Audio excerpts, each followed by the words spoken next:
دا خو ما باقاعده دغه کړی دی، دا پرون په اخبار کې کتلی دی. زمونږ د صوبه سرحد چې کومه اسمبلي ده، په اسمبلۍ باندې مونږ مخې ته یو کلمه طیبه لیکلې وه چې څوک به پېښور ته داخل شو که نه، غټه د الله نوم لا اله الا الله محمد رسول الله.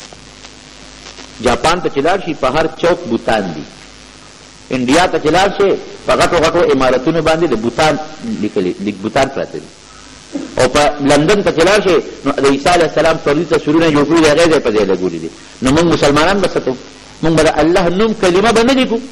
نو اسمبلي چونکې داسې یو ځای او عمارت چې د ټول صوبه سرحد منتخب ممبران هلته راځي، نو موږ اسمبلي چې جوړه کړه اسمبلي حال، نو په هغې کې دننه ټول د قرآن شریف آیاتونه مو لیکلي دي چې ګناه نه ده، خو سود نه دی، خو رشوتونه نه دي، خو دې متعلقه چې دا ممبران ورته ګوري دغه پیدا او بارم په کلمه طیبه لیکلې وه. او څو ورځې وشو چې هغه کلمه طیبه یې لرکړې ده.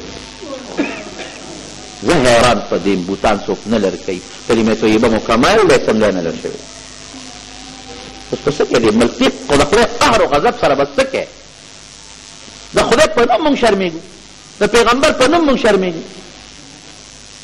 موږ ډنمارک نه جاړو، ډنمارک کې د نبي علیه السلام توهین کېږي او احتجاج کوو، دا به کوو، دا کوو، دا کوو، دا زمونږ دا چې توهین کوي. بیا به هم خلک بانې ګوري او دا کلمه لیکل نو پکار کنه. یاره دا ځکه کنه دا بې ځایه دی، کله بې ځایه دی کوي. د خدای نوم کوم ځای کې بې ځایه دی کوي. د خدای نوم په دا زړه هم لیکي، په دا کور به هم لیکي، په دا جومات به هم لیکي او ځان سره به په دا جیب کې هم ګرځي.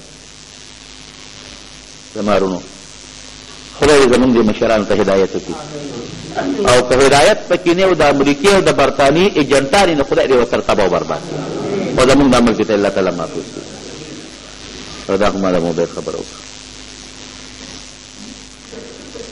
د واده یا نورې خوشحالۍ په موقع باندې د روپو څېرې لګول څنګه دي؟ څېره خیر څه بدیت یې نشته، که څېره څوک چاته اچوي، په څېره کې څه نشته، خو دا څېره په سود خرڅېږي، نو دې کې دا سود دا پیسې بعضې وخت هغې کېږي. نو په څېره کې څه بدیت نشته، یو رسم دی، رسم څه دیني شی نه دی. یو ملګري بیمار دی، دعا غواړي الله تعالی دې ورله شفا ورکړي. دعا وکړئ یا الله زمونږ د دې وطن نه، د دې کلي نه، د دې علاقې نه، د دې ملک نه فحاشي لرې کړي، دا عریانیت ته لرې کړي، دا بېغیرتي ته لرې کړي. خدای زمونږ د حیا د پردې جون نصیب کړي، زمونږ د زنانو په سرونو د حیا د پردې څادر واچوي او د رسوایۍ د بېعزتۍ به ځینې الله مامون او محفوظ وي. زمونږ د حکمران طبقې ته الله د اسلام او د دین هدایت ور نصیب کړي. زمونږ په دې وطن کې چې یو مسلمان د بل د لاسه دا کوم فساد فتنه شوی د الله تعالی دا په امن او امان باندې بدله کړي او دا کوم ملګري چې بیمار دی یا نور ملګري څوک مریضان دي الله تعالی ټول له شفا ورکړي.